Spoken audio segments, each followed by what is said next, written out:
Das Vogtland ist eine Landschaft, die sich nicht aufdrängt. Keine schroffen Gipfel, keine tosenden Wasserfälle, keine überlaufenden Aussichtspunkte. Stattdessen Wälder, sanfte Höhenzüge, kleine Wege. Nichts deutet darauf hin, dass sich inmitten durch diese stille Landschaft eines der beeindruckendsten technischen Bauwerke Europas spannt, die Goldstahlbrücke. Sie ist nicht einfach nur groß, sie wirkt beinahe unwirklich. Die größte Ziegelsteinbrücke der Welt erhebt sich wie ein riesiges Tor über das Tal. Ein Monument aus vergangenen Zeiten, erbaut aus Millionen einzelner Steine, geschichtet mit einer Präzision und Geduld, die heute fast verloren scheint.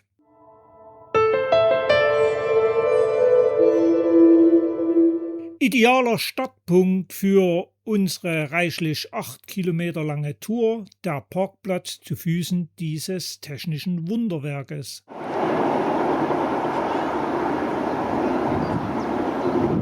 Vorbei an höchst informativen Schautafeln, wobei wir uns in einem früheren Film bereits über die Geschichte des bombastischen Bauwerks unterhalten haben, und mit Wiederholung möchte ich euch nicht langweilen, führt unser Fußweg direkt an den Fuß des technischen Denkmals.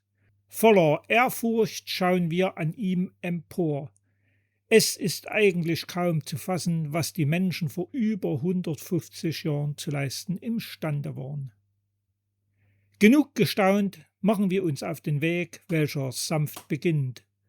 Unter den Schuhen knirscht feiner Kies, feuchte Erde dämpft die Schritte und aus den Wäldern klingt ein fröhliches Vogelkonzert. Die Pflanzen am Wegesrand strahlen das satte Grün des Mais. Herz, was willst du mehr? Sonnenlicht bricht durch die Baumwipfel und wandert wie flüssiges Gold über den Pfad. Die Luft riecht nach Moos, Holz. Es sind diese besondere Art von Tagen im Mai, in denen alles üppiger und satter wirkt. Die Natur verschenkt sich uns mit vollen Händen. Ach richtig, auf den Weg sollten wir trotzdem ein wenig achten. Wie gut zu erkennen ist, der allseits beliebte Vogtland-Panoramaweg ist auch hier zunächst unser Wegbegleiter. Unter anderem zunächst in Richtung Greiz. Traut ihr diesen hier wirklich reichlichen Wanderzeichen, Wanderwegen nicht? Es ist eben ein echtes Wanderparadies. Dann verwendet einfach die GPS-Daten. Unter dem Video in der Beschreibung findet ihr sie wie immer zum Downloaden. Zur Linken hört ihr ein leises Plätschern. Teilweise versteckt hinter den Bäumen befinden sich 2 Teiche, welche vom Friesenbach gefüttert werden. Welch romantische Fülle der Natur. Trotz Zauber der Natur sollten wir ein wenig auf unseren Weg achten. Nach etwa 1,5 Kilometern verlassen wir den Vogtland-Panoramaweg und biegen nach rechts ab. Wir gehen jetzt tatsächlich zu den Friesen, ihr dürft gespannt sein. Weiden wir uns neuerlich an der Prunksucht des Frühlings, diese gesättigten Wiesen, die Blüten mit ihrem Duft am Wegesrand. Wieder einmal stellt sich mir die Frage, warum geht man im Zuge des Alltags so achtlos an diesen stillen Wundern vorüber? Der Friesenbach zur Linken begleitet uns noch ein kleines Stück, ehe wir in den Schatten des Hochwalds eintauchen. Natürlich weiter grün markiert, die Richtung Friesen beibehaltend. Auch wenn es nur einfach Hochwald ist, könnt ihr riechen, wie unter der Wärme des Vormittags das Holz mit seinem Harz den typischen Duft ausstößt. Wundervoll, wie richtiger Urlaub. Irgendwann haben wir die sachte Steigung geschafft und sind damit am zweithöchsten Punkt angelangt. Gleichzeitig ist die Bahnstrecke, welche über dieses famose Viadukt führt, in Sichtweite. Aber wie es leider manchmal so ist, Dampfloks oder besonders interessante Züge kommen leider nicht auf Wunsch gefahren. Was ist zu tun? Wir könnten auf dieser Bank rasten und warten, oder? Wir können auch hier oben diese üppig grünen Wiesen genießen und das Farbenspiel mit all den vielen verschiedenen grünen Nuancen zwischen Bäumen und Wiese auskosten. Langsam steigen wir gelb markiert wieder im Wald hinab. Auch hier finden wir wieder einen ganz eigenen Zauber und Duft. Zwischen den Bäumen erkennen wir die weiten, samtgrünen Hügelwiesen, welche sich durchmischt mit einigen Baumreihen in Richtung Reinsdorf-Waltersdorf hoch hinziehen. Doch bleibt kaum Zeit, Luft zu holen. Wie in einem guten und spannenden Kinofilm werden wir von diesem taumelnden Überfluss aus Duft, Licht und jungem Grün, vermischt mit bunten Farbklecksen der Frühlingspflanzen, überflutet.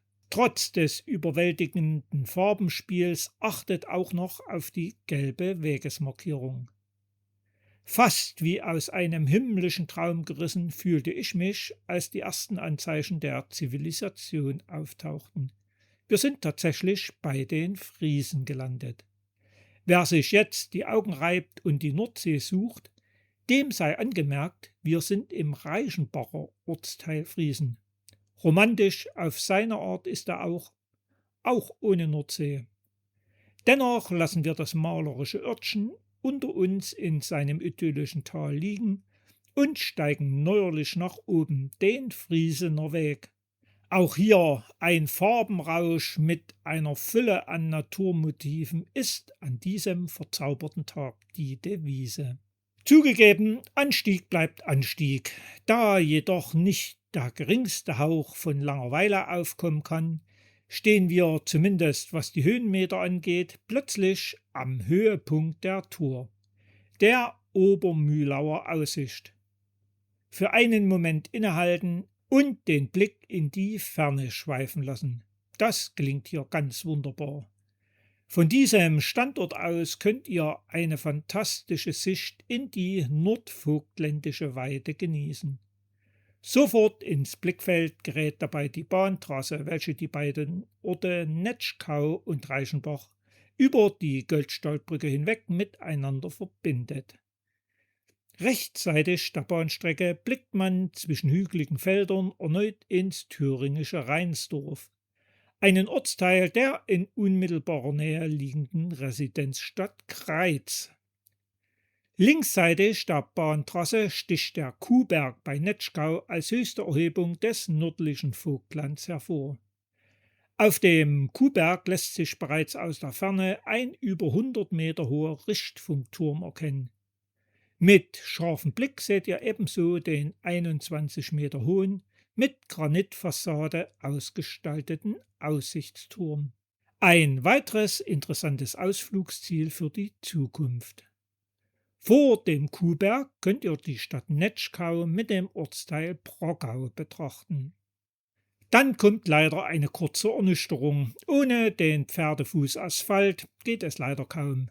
Wir stoßen auf den Pappelweg von Obermühlau.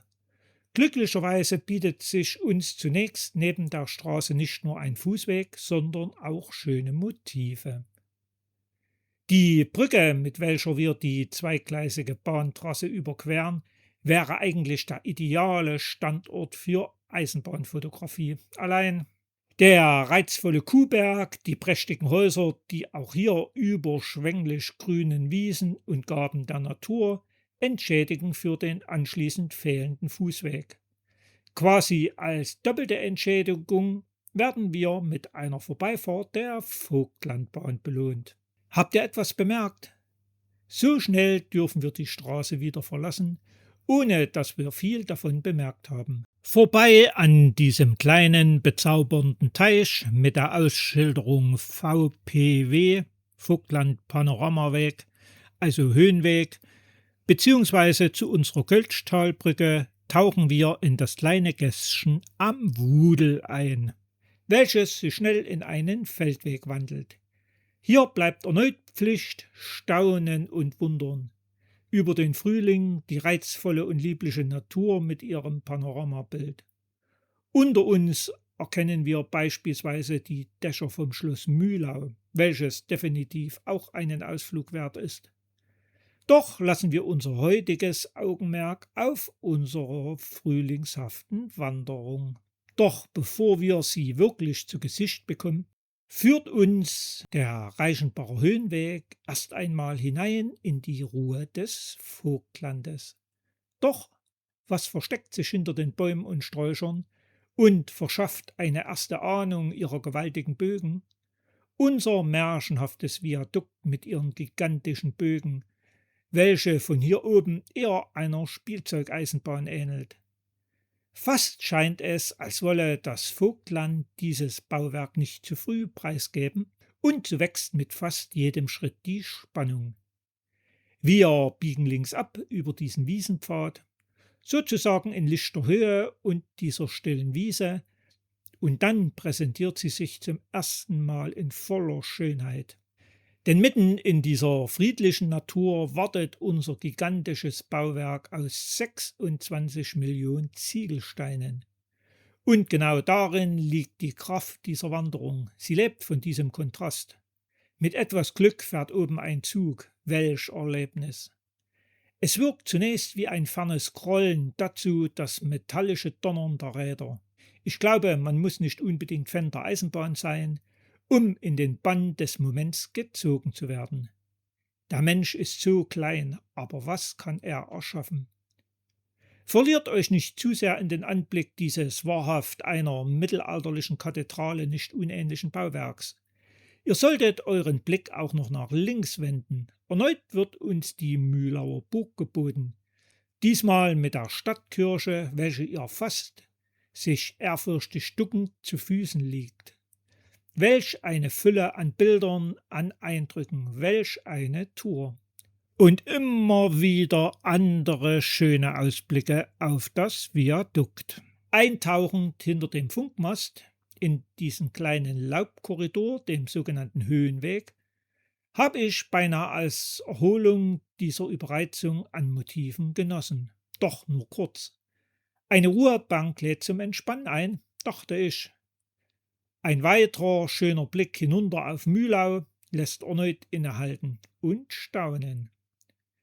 Eigentlich logisch, der weitere Wegesverlauf bietet neuerlich überbordende Natur in allen möglichen Formen und unseren Weltrekordler dieser Baukunst von Weltrang. Ich weiß nicht, was ihr angesichts dieser Bilderflut empfindet. Mir kam diese Schutzhütte gerade zu Passe. Zum einen für ein Mittagessen quasi vor großer Kinoleinwand, zum anderen, um in Ruhe die Ansichten in alle nur erdenklichen Richtungen ruhig und entspannt zu genießen.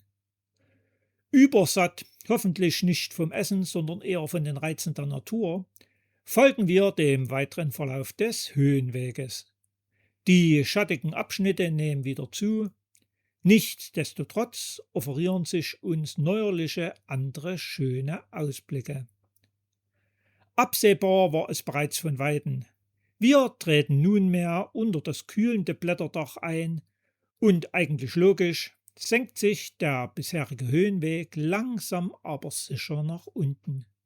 Betört und völlig versunken vom Rauschen des Forstes war ich jetzt beinahe in der Versuchung zu sagen: Urplötzlich geschieht es. Hinter einer Kurve öffnet sich der Blick und plötzlich stehen wir wieder vor ihr. Die Goldstahlbrücke. So zum Greifen nah, massiv, gewaltig, fast surreal. Diese Bögen aus roten Ziegeln, welch eine Leistung, dieses architektonische Juwel hier quasi durch die Landschaft zu bauen. Erst aus der Nähe begreift man ihre wirklichen Dimensionen. Menschen, die Bäume wirken winzig angesichts dieses monumentalen Baus. Und doch fügt sich die Brücke erstaunlich harmonisch in die Landschaft ein. Vielleicht wirkt sie gerade deshalb so faszinierend. Der Weg führt weiter hinab ins Tal der Göltsch. Wer Acht gibt, entdeckt am Weg halb versteckt einen alten Bunker. Bereits vor dem Bau des beeindruckenden Viadukts wurde dieser zur Lagerung von Sprengstoff für den Steinbruch Mühlau angelegt. Bis zum Ende des Zweiten Weltkriegs war der Wald in privatem Besitz des Fabrikanten Schneider.